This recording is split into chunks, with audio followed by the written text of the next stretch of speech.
Dentro do nosso quadro de sucessão familiar, hoje Fernanda Sovernigo conversa com Henrique Olivan. O Henrique, ele já tem uma grande experiência dentro da sucessão e consultoria para o processo de sucessão familiar.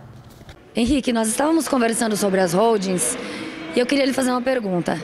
Toda empresa familiar necessariamente precisa ser uma holding ou constituir uma holding?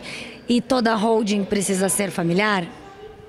Fernanda, primeiro, um prazer aqui estar no teu programa.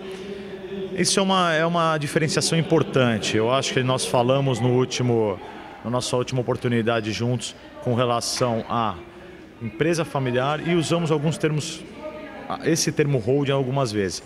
O que tem que ficar bem claro, holding, pela terminologia que é concentrar o poder, abraçar, etc., é uma empresa que normalmente ela concentra participações em outras empresas subsidiárias.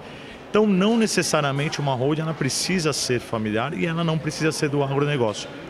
Como uma empresa familiar não precisa ser uma holding. O que vai definir isso é o objeto social da mesma.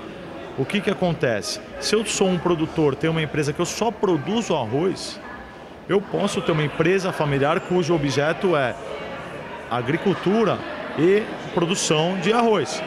Se eu tenho uma empresa ou uma atividade profissional que congrega mais de uma, então tem o quê? Produção de ração, plantação, produção de gado. Em outra unidade da minha família, da minha empresa, eu tenho silagem. Aí sim você pode ter uma empresa mãe, que seria a holding, que teria participações nesses outros negócios, entendeu? Essa é a grande diferenciação.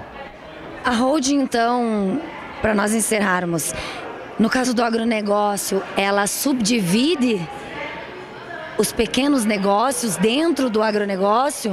Na verdade não é subdivide, ela faz uma proteção, porque é o seguinte, normalmente a família cria esta holding detentora do patrimônio e as atividades ficam nas empresas filhas, quais sejam, protegendo com relação a cada sua atividade, entendeu?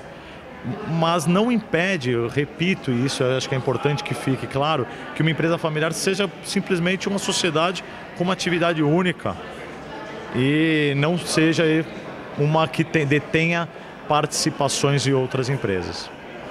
Obrigada, Henrique, pelos esclarecimentos.